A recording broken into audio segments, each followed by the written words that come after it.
저희가 이제 올해 들어서 예레미야서 말씀을 이제 묵상을 25장까지 하고요. 제가 진도를 보니까 이제 그 다음은 내년에 이제 하더라고요. 그래서 오늘 이제 저희가 마지막 25장 챕터에 왔습니다. 그래서 이제 내일 모레까지 진행이 되는 내용인데, 우리가 시기적으로 이렇게 따져보면은 오늘 말씀의 시작은 유다의 왕 요시아의 아들 여호야김 넷째 해다. 그리고 그때가 바벨론 왕 느부갓네살 왕의 원년이다. 일체 1년이다. 이렇게 이제 그 이제 어떤 그 연대가 나오죠. 그래서 이제 남유다와 바벨론 제국의 그 왕들의 그런 시기를 맞추어서 설명을 합니다. 이때가 이제 따져보면 605년이에요. 예수님 태어나시기 전 605년. 이제 그때 하나님의 말씀이 이제 예레미야에게 임한 그 이야기를 하고 있는데, 우리가 어저께 말씀과 이렇게 비교해 보면은 24장에 보면은 그때는 벌써 여호야긴, 그렇죠? 오늘 나온 여호야김의 아들이죠. 아들 여호야긴이 여러 유대의 고관들과 목공들과 철공들을 함께 끌려가지 않았습니까? 그렇죠? 그래서 어저께는 그죠? 두 무화과 나무 광주리, 무화과 광주리를 얘기하셨어요. 그래서 끌려간 다음의 이야기입니다. 그래서 사실 따지고 보면은 어제 본문이 더 먼저 일어난 얘기를, 그 후에 일어난 이야기를 기록한 걸 알 수가 있어요. 그래서 예레미야서는 전에도 말씀을 드렸지만 이거는 시간적으로 이렇게 시간 순서대로 쓴 것이 아니에요.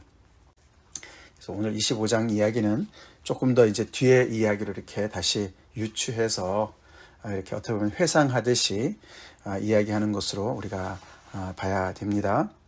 그래서 조금 뒤로 가서 얘기를 하는 것이죠. 이제 그때부터 시작해서 이제 그때 들은 말씀을 가지고 이제 얘기를 하는데, 예레미야가 2절에 보시면 선지자 예레미야가 유다의 모든 백성과 예루살렘의 모든 주민에게 말하 이르되, 유다의 왕 아몬의 아들 요시야 왕 13째 해부터 오늘까지. 이게 이제 1장에 나왔어요. 똑같은 얘기인데, 이제 요시야 왕 13째 해부터. 그래서 아마 요시야랑 거의 비슷한 나이라고 우리가 볼 수가 있습니다. 예레미야가. 그래서 이때부터 이제 선지자로 부름을 받아서 이제 사역을 시작한 것이죠. 그게 따져보면은 626년입니다. 그때부터 시작해서 오늘까지 23년 동안, 그렇게 얘기하죠. 23년 동안 하나님의 말씀을 계속 전파한 선지자의 그런 역할을 한 것을 이렇게 되뇌면서 꾸준히 일렀다. 근데 뿐만 아니라 밑에 보면은 그의 모든 선지자들도 하나님께서 계속 보내셔서 계속 이 백성에게 하나님의 메시지를 전했다고 얘기를 합니다. 그런데도 아무런 열매가 없었다. 너네가 듣지 않고 순종하지 않았다라고 정말 너무나 이제 그 정말 비참한 그런 현실을 고발하고 있습니다. 예레미야 말고 다른 또 선지자가 누가 있었을까요? 예레미야보다도 조금 더 이제 선배입니다. 나이가 조금 더 많은 것 같고, 그들의 사역은 이제 약 한 600년을 기준으로 해서 이렇게 끝나는데, 먼저 이제 하박국이 있습니다. 하박국 선지자 아시죠? 하박국이 있고 스바냐가 있어요. 스바냐. 이들도 계속해서 이 남유다에게 닥칠 그런 어려움들을 이제 이렇게 경고하고, 또 그 당시에 이제 바벨론 제국이 막 강성해지는 것을 보면서 하박국은 또 얘기하지 않습니까? 그들도 계속해서 하나님의 말씀을 이제 예레미야와 같은 입장에서 전파했죠. 많은 어저께 거짓 선지자들도 그저께도 봤지만 그런 사람들만 있었던 것이 아니죠. 그렇게 해서 계속해서 하나님은 하나님의 종들을 보내셔서 이 백성들이 지금 하고 있는 일이 어디를 향하고 있는지, 계속 너네 그렇게 불순종하고 듣지 않고 살다가는 너네가 이제 결국은 심판의 자리에 가게 되는데 빨리 돌이키라고, 그렇게 계속 꾸준히 얘기했다는 것이죠. 예레미야는 23년 동안 개인적으로, 그래 따져보면 그렇죠, 대략 이때쯤이 되는 것이죠. 605년 정도 됩니다. 근데 이때가 왜 중요한 시기인가 하면요, 이 느부갓네살 원년이다 이렇게 얘기했는데, 그 605년에 무슨 일이 일어났나 이렇게 따져보면은, 그 역사적으로 그 어떤 세계사회, 특별히 중동, 중동, 이스라엘, 이제 유다가 있는 그 땅을 중심으로 거기에 큰 아주 중요한 사건이 벌어졌습니다. 그때가 바로 그때 갈그미스 전투가 있었어요. 갈그미스 전투라고 유명하죠. 갈그미스라는 전투는 이제 막 그 바벨론 제국이 신흥 제국이 다시 부상을 하고 신바벨론의 제국 부상하면서 남쪽의 애굽이 그들의 그 세력이 너무나 이제 점점 더 이렇게 파죽지세처럼 퍼지니까 그들을 견제하기 위해서 전쟁을 올라왔습니다. 애굽이. 거기에 누가 참석했었습니까? 거기에 참전한 것이 바벨론의 그 친바벨론 정책을 가지고 요시야 왕이 참석하지 않았습니까? 그죠? 참전했어요. 그러다 거기에서 그 바로 느고와 함께 전투에서 결국은 부상을 당해서 죽지 않습니까? 바로 그 전투예요. 그래서 그 갈그미스 전투에서 결국은 바벨론이 이겨요. 그래서 이 애굽이 바로 느고의 그 왕정도 끝나게 되고 이제 그들은 패해서 돌아가고 그때부터 이제 이 바벨론이 느부갓네살 왕이 그 땅을 전체를 거기를 호령하는 그런 신바벨론 제국이 완전히 그 자리를 잡는 그런 아주 결정적인 전투였습니다. 그리고 그때 또 중요한 일이 뭐가 있었냐면은 그러니까 아수르는 당연히 멸망하게 되고요. 그리고 그때 벌써 느부갓네살이 예루살렘을 침공해서 1차 포로를 잡아갑니다. 그때 잡혀간 포로 중에 누가 있습니까? 다니엘이 있어요. 다니엘 거기에 세 친구가 있습니다. 그게 605년입니다. 그러니까 벌써 이 느부갓네살의 그 바벨론의 어떤 그 영향 아래 벌써 이 예루살렘에 들어가지 않았습니까? 그죠? 그렇기 때문에 이 말씀을 오늘 다시 얘기하는 거예요. 너네 지금 이런 현상을 보지 않느냐? 벌써 1차 이렇게 포로로 잡혀간 것을 보지 않느냐? 근데 내가 지금까지 23년 동안 계속 전한 말씀인데 너네가 듣지 않았다. 벌써 이렇게 듣지 않은 결과가 나타나지 않느냐. 그리고 그 이후에 불과 몇 년 후에 그 2차 침공이 있습니다. 그게 바로 어저께 본문이죠. 597년 그때 이제 여호야긴이 붙잡혀갑니다. 그뿐만 아니라 여러 사람들이 고관들이 같이 붙잡혀가죠. 2차 포로가 597년에 일어납니다. 자, 그런 이야기를 다시 이렇게 유추해서 하는 말입니다. 자, 그러면서 그들이 불순종하고 듣지 않아서 어떤 일을 행하나 이제 5절에 그들의 죄악을 하나님께서 고발하시죠. 너희는 각자의 악한 길과 악행 그들로부터 돌아오라고 내가 계속 얘기하고 있다. 하나님께서 그들에게 전하시는 메시지죠. 악한 길과 악행을 버리고 돌아와라. 다시 말해서 너희가 정의와 공의를 행하라. 그런 말씀이나 마찬가지입니다. 그렇죠? 그리하면 나 여호와가 너희와 너희 조상들에게 영원부터 영원까지 준 그 땅에서 살게 할 것이다. 언약을 지키셔서 그 땅에 그들을 허락하신 하나님께서 계속 그 언약을 지키실 것이라고 말씀하시는 것이죠. 그러나 너네가 계속해서 불순종하고 악한 길과 악행을 자행하면 그 땅에서부터 쫓겨날 것이다. 그런 말씀이 들어가 있죠. 또 동시에 6절에는 다른 신을 따라다니며 섬기지 말아라. 이방을 우상을 섬기지 말아라. 그래서 나의 노여움을 일으키지 말아라 라고 말씀하십니다. 그래서 이 예레미야서에서 계속 줄곧 나오는 이 땅의 그 남유다의 죄악은 두 가지예요. 그렇죠? 우상을 섬기는 것과 이렇게 악행을 행하는 것과 두 가지입니다. 그 두 가지는 짝이라고 계속 우리가 봐왔지 않습니까? 자, 너네가 그렇게 돌이키면은 내가 너희를 해하지 않을 것이다. 너희를 심판하지 않을 것이다. 그렇게 내가 계속해서 예레미야를 통해서 23년 동안 전했다. 그러나 너희가 내 말을 순종하지 아니하고 너희 손으로 만든 것으로서 나의 노여움을 촉발했다. 그래서 너희 스스로 너희가 이렇게 어려움을 정말 자초하고 있다라고 말씀을 하십니다. 그래서 8절부터 하나님의 심판 선언이 나오죠. 그러므로 너희들이 이렇게 했기 때문에 그러므로 너희가 내 말을 듣지 않았기 때문에 내가 북쪽 모든 종족으로부터 또 바벨론의 왕을 내가 대동해서 너희들을 심판할 것이다. 지금까지 우리가 쭉 봐왔습니다. 그죠?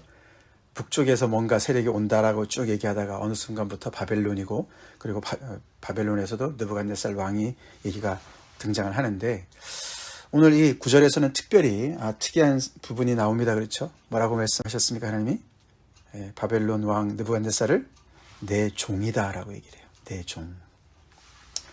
선지자들만 하나님의 종이 아니라 이방 나라 왕도 하나님의 종인 거예요. 그걸 보면 이제 두 가지로 우리가 생각해 볼 수가 있죠. 그렇죠? 먼저는 하나님의 절대 주권을 볼 수가 있어요. 그렇죠?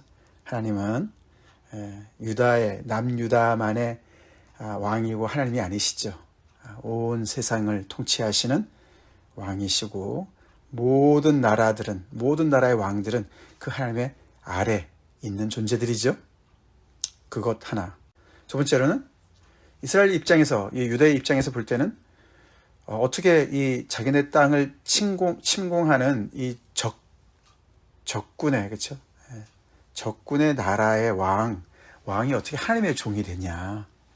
마치 하나님께서 이 유다를 대적하셔서 원수가 되신 그런 표현입니다. 그렇죠? 그래서 굉장히 하나님이 그러면 바벨론 쪽이신가? 바벨론 편을 드시는 건가? 그런 생각이 들게끔 하는 그런 표현입니다. 그렇게 됐죠, 결국은. 자업자득이죠.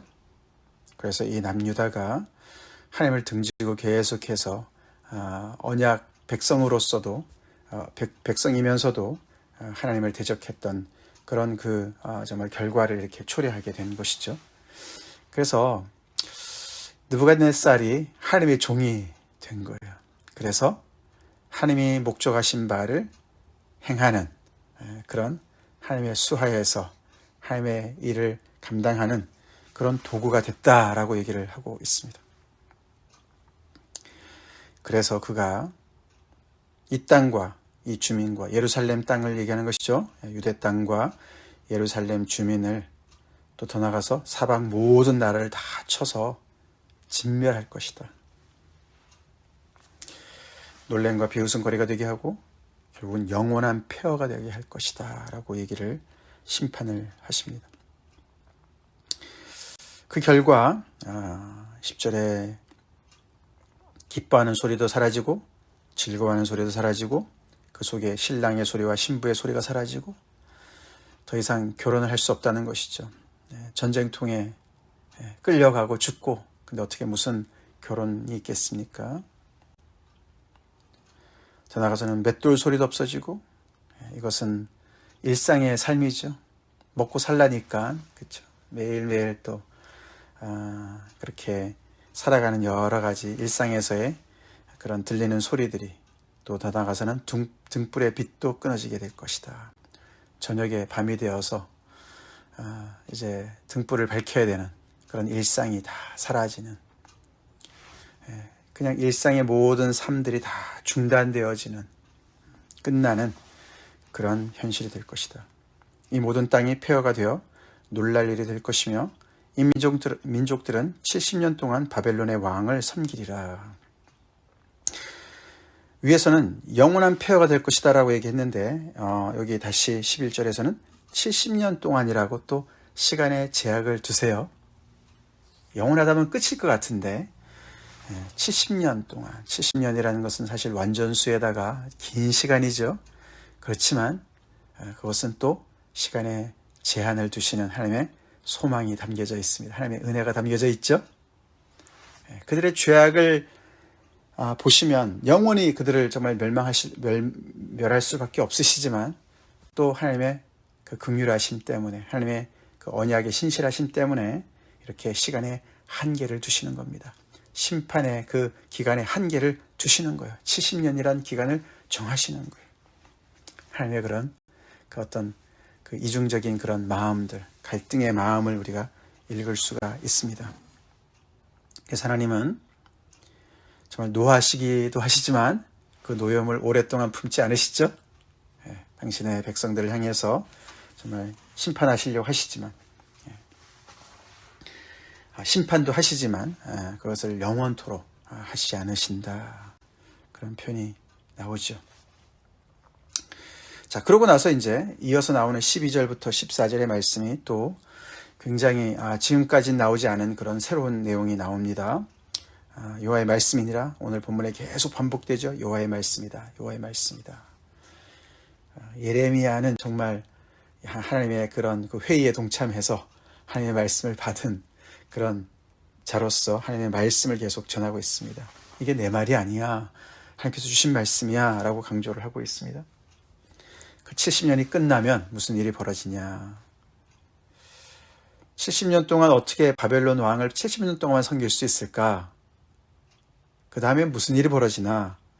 그 얘기를 설명하는 것이죠. 무슨 일이 벌어지냐 하면 바벨론의 왕과 그의 나라와 갈다인의 땅을 그 죄악으로 말미암아 내가 벌할 것이다. 그래서 그들을 영원히 폐허가 되게 할 것이다. 70년이 지나면은 이게 완전히 반전이 일어나서 이렇게 지금은 너무나 정말 그 땅을 전체를 호령하는 느부갓네살 왕이고 그의 제국이지만 70년이 지나면 내가 그때는 바벨론의 왕을 심판하고 그의 나라와 갈다인의 땅을 심판해서 그들을 폐허가 되게, 영원히 폐허가 되게 할 것이다. 망하게 할 것이다. 이유는 그 죄악으로 말미암아 그렇게 할 것이다. 그 죄악이 무슨 죄악인지 설명하지는 않습니다. 그렇죠? 그러면서 그들의 죄악 때문에 그렇게 될 것이다. 그들이 망하니까 그것이 하나님의 백성들에게는 소망이 되죠. 그래서 끝이 오는 것이죠. 그러면서 내가 예레미야를 통해서 모든 민족을 향해서 남유다뿐만 아니라 모든 열강들을 향해서 예언한 이 책에 기록된 모든 것들을 그대로 내가 행해서 그들이 행위와 그들의 손이 행한 대로 내가 갚을 것이다. 그것이 그들에게는 멸망이 될 것이고 남유다에게는 새로운 소망이 될 것이다. 어저께 말씀과 연결해 보면은 유다의 포로로 잡혀갔던 여호야긴을 중심으로 한 그 공동체가 다시금 하나님의 전적인 은혜를 입고서 하나님의 섭리 가운데 다시 그런 언약 백성으로 거듭나는, 그래서 그들이 계속해서 하나님의 언약을 이 고토로 다시 돌아와서 이어가는 그런 소망과 연결시켜 볼 수가 있겠죠. 결국은 이 말씀대로 바벨론은 539년에 망합니다. 그렇게 정말 너무나 강성했던 그 나라가 이 느부갓네살의 그 손자뻘에 가서 망하게 돼요. 3대에 가서 망하게 됩니다. 이들의 죄악이 뭔가 사실 성경의 다른 선지서에 기록이 되어 있어요. 그렇죠? 예를 들어서 이사야서 47장에 보시면 특별히 거기 이제 바벨론을 향해서 하나님의 심판이 임하는 것을 기록했는데 이사야서 47장 거기에 특별히 6절에 보시면 전에 내가 내 백성에게 노하여 내 기업을 욕되게 하여 그들을 내 손에 넘겨주었거늘, 바벨론에게 넘겨주었거늘 내가 그들을 긍휼히 여기지 아니하고 늙은이에게 내 멍에를 심히 무겁게 메우며 말하기를 내가 영영이 여주인이 되리라 하고 이 일을 내 마음에 두지도 아니하며 그들의 종말도 생각하지 아니하였도다. 다시 말해서 하나님의 도구로 쓰임을 받는 입장에서 바벨론이 그렇죠. 그들이 마치 주인 행세를 하면서 이 하나님의 백성들에게 너무나 가혹하게 하나님께서 정하신 어떤 그 선을 넘어서, 그런 뜻이죠. 그렇게 자기가 마치 주인인 양, 자기가 모든 것을 주관하는 양, 그렇게 교만하게 하나님 앞에서 하나님의 백성들을 그렇게 가혹하게 대한 그 죄를 고발합니다. 그래서 우리가 참고해 볼 수가 있어요. 그래서 결국에는 하나님께서 이 느부갓네살을 내 종이라고 얘기는 했지만 결국은 하나님께서 모든 대상을 종으로 사용하실 수 있죠. 막대기까지도 사용하실 수 있는 분이시죠. 그래서 결국은 누구의 유익을 위해서 사용하십니까? 하나님의 백성의 유익을 위해서 사용하시는 거예요. 물론 하나님은 창조주 하나님이시고 모든 이의 하나님이 되시고 모든 이의 그런 통치를 하시는 분이시지만 하나님은 언약 백성을 총애하십니다. 하나님과 언약을 맺은 이 백성들을 계속해서 당신의 그 정말 자녀로 품으시면서 그들을 어떻게든지 정말 사람 만들어 보시려고 이렇게 애를 쓰시는 거예요. 여러 도구를 사용하십니다. 오늘 이 말씀 우리가 이렇게 보면서 다시 한번 하나님께서 원하시는 것이 뭔가 우리가 다시 한번 생각해 보죠. 그 하나님은 여전하시죠?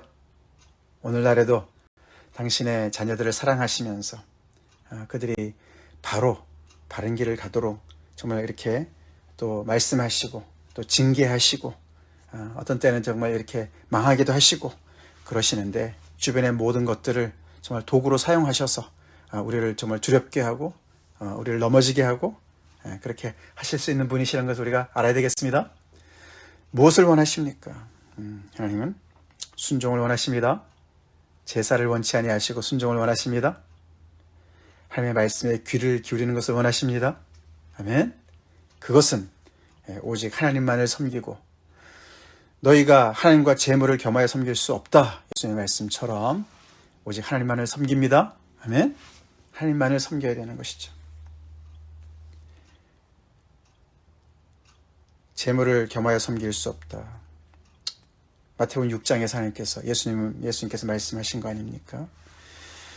너희가 왜 염려하느냐? 무엇을 먹을까? 무엇을 마실까? 왜 염려하느냐? 이방인들 같이 왜 염려하느냐? 너네가 아버지가 안 계시느냐? 공중의 새를 봐라. 들의 벽화파를 봐라. 하나님께서 다 먹이시고 기르시지 않느냐? 너희는 아버지가 계시는데 무슨 걱정이냐? 주님이 제자들한테 말씀하신 거 우리가 기억합시다. 하나님만을 섬긴다는 얘기는 하나님을 전적으로 신뢰한다는 것이죠. 아멘. 그렇습니다. 그리고 그것은 곧 정의와 공의를 행하는 행동과 연결되어집니다. 하나님을 신뢰하는 삶은, 하나님을 온전히 섬기는 삶은 우리의 더불어 살아가는 사회의 면에서 서로를 그렇게 대해야 되는 것이죠. 은혜로 대하고 사랑으로 대하고 서로 빚을 탕감해주고, 아멘. 정의와 공의를 행하는 것이 여호와를 아는 것이다. 요시아가 그렇게 살았다. 지난주 주일 말씀을 기억합시다. 그것의 반대가 악한 길이고 악행이죠. 혼자 잘 살겠다고, 그렇죠. 더 가난하고 궁핍한 자들을 등쳐먹고 짓밟고 자기만을 위해서 주변의 사람들을 괴롭게 하고 자기만을 높이는 그런 모든 행위들을 하나님께서 미워하십니다. 미워하십니다. 그래서 미국도 정신을 차려야 돼요. 미국도 많은 복을 받은 나라인데 국제사회에서 자국의 이익만을 계속해서 그렇게 추구하고 지독하게 좋은 일도 하는 것 같지만 자기들의 그런 정말 이 미국 안에서 살아가는 사람들의 그 부요함이 세상의 전체 부를 얼마나 많이 차지하고 있습니까? 그래서 그 안에서 상대적인 빈곤을 느끼면서 살게끔 만들지 않습니까? 저희 아들 희수가 이렇게 다시 돌아와서 한 2달이 지났는데 여기 와서 이렇게 또 새로운 그런 고민들을 많이 같이 하는 것 같아요. 여기에 뭐 얼마나 그런 컴퓨터 산업이나 여러 가지 정말 잘 나가는 그런 회사들이 얼마나 많이 있습니까? 거기에 젊은이들이 말이죠. 대학교 졸업하고 뭐 얼마 되지 않아서 벌써 막 10만 불 이상을 버는 거죠. 보통 사람들은 어떻게 평생을 벌어도 그렇게 월급을 못 받아요. 그렇죠? 그만큼 이제 어떤 이렇게 부가 편집되어 있는 거죠. 이렇게 집중되어 있는 것이죠. 그래서 그냥 뭐 몇십만 불씩 버는 거예요. 젊은 애들이. 그런데 비슷하게 버는데도 뭐 더 많이 버는 애들이 있으니까 그런 애들이 오히려 가난하게 느낀다는 거예요. 그런 애들로 여기 아주 그냥 꽉 차 있는 도시같이 느껴진다. 뭐가 굉장히 잘못된 것 같다. 그렇게 얘기를 합니다. 우리가 이런 사회에 살고 있어요. 그렇죠? 그래서 우리도 늘 이렇게 뭔가 부족한 것 같지만 우리가 더 크게 생각해야 됩니다. 우리가 늘 기도하는 IT에 있는 아이들, 미얀마, 그렇죠? 거기서 정말 정말 가진 거 별로 없이 그렇게 복음을 위해서 복음만을 붙잡고 살아가는 사람들이 있지 않겠습니까? 우리 많이 가지고 있습니다. 그래서 우리는 나눠야 돼요. 우리도 나눌 수 있는 만큼 나눠야 돼요. 계속 더 많은 사람, 더 많이 가지고 있는 것을 보면서 계속해서 나는 없어, 나는 없어. 나는 왜 이렇게 불행해? 우리는 점점 그렇게 우리가 생각하면은 우리는 나도 모르는 사이에 굉장히 욕심을 부리면서 악한 길로, 악행으로 치달을 수밖에 없을 겁니다. 나도 배고픈데 내가 무슨 정의와 공의와 은혜를 베풀고 사랑을 베풀어 점점 더 그렇게 갈 줄로 정말 믿습니다. 우리 거기서 돌이킵시다. 우리의 눈을 더욱더 넓게 보면서 더 얼마나 많은 사람들이 힘들어하는지를 보면서 이렇게 하나님의 그런 말씀 앞에 하나님의 은혜로 우리가 자족할 줄 알고 정말 이렇게 우리에게 일상을 주신 하나님께 감사하면서 계속해서 우리가 순종하면서 나눌 수 있는 대로 나누면서 하나님께서 주신 복이 계속 우리를 통해서 흘러갈 수 있도록 그렇게 삽시다. 같이 기도하겠습니다. 하나님 감사합니다. 오늘도 귀한 하나님의 생명의 말씀으로 남유다 백성들의 모습을 통해 우리를 또 비춰보시게 하신 하나님께 감사합니다. 하나님, 하나님의 자녀들로서 하나님의 말씀을 온전히 청종하며 순종하는 삶 살기를 간절히 기도합니다. 하나님만을 신뢰하고 하나님을 마음과 정성을 다해서 섬기게 하시고 그 신앙이 우리의 삶 속에서 구체적인 열매로 특별히 정의와 공의를 행하는 자들로서 그렇게 우리를 세워주셨기를 간절히 바라곤 합니다. 주님의 몸된 교회 안에서도 그렇게 아버지 서로가 서로를 대하며 우리 안에 어떤 한 사람도 아버지 참 부당한 대우를 받거나 주님 억울한 일을 당하지 않도록 주님께서 함께 하시고 우리가 하나님께 받은 은혜가 많으니 더욱더 주변을 살피며 우리의 사랑과 또 섬김을 나눠줄 수 있는 그런 복된 삶으로 저희를 계속 인도해 주시옵소서. 오늘 하루의 삶도 주님께서 기뻐하시는 삶으로 산 제물로 주님 앞에 영광 돌리는 삶이 되게 하여 주시옵소서. 예수님 이름 받들어 기도 올려옵나이다. 아멘.